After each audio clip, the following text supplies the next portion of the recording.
Crack সলদীপর দামচিনি তাম্মানি জরাব কায়দক সানমুং সাनै খোয়াই হাঙ্কর ফানি থানি ডেপুটেশন ইয়াফারকা BMS রক ক্রাক সল ডেপুটেশন ইয়াফার থানি তঙ্গ পবির দাস শঙ্কর রায়নক খবই BMS ni তাংকরা আদং রক অসাল BMS ni আদং রক খবইব সামুং তাংনাই তে আশা সেবক খ্লানি রকব ফাই মানজাক লাইখা খোয়াই জেলা BMS এর প্রেসিডেন্ট সঞ্জয় চন্দ্র সরকার। আজকে আমরা মাননীয় DM খোয়াই জেলা ওনার কাছে একটা 6 দফা দাবিতে ডেপুটেশনে মিলিত হয়েছি। BMS খোয়াই জেলার পক্ষ থেকে সারা ভারতে আজকে একই দিনে সমস্ত জেলাতে এভাবে দেওয়া হয়েছে। আমাদের যে দেওয়া হয়েছে আমাদের নির্মলা সীতারামনজি, minister of finance, government of India, ওনার কাছে যাবে এটা থ্রু আমাদের DM অফিস।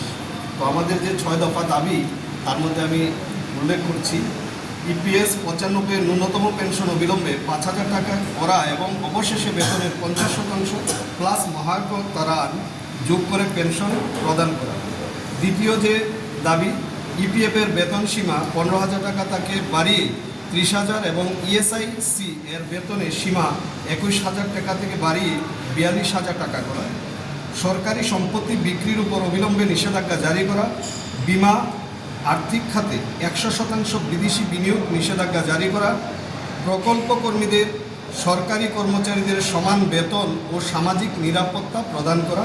6 অসংগঠিত ক্ষেত্রে জন্য পর্যাপ্ত তহবিল উপলব্ধি করা। এই 6 দফা দাবি আজকে আমরা আমাদের মাননীয় খোয়াই জেলা শাসকের সমীপেশু আমরা প্রদান করেছি এবং এটা যাবে ওনার মাধ্যমে আমাদের কেন্দ্রীয় অর্থমন্ত্রী বা বিত্তমন্ত্রী শ্রীমতী নির্মলা সীতারামনজির কাছে।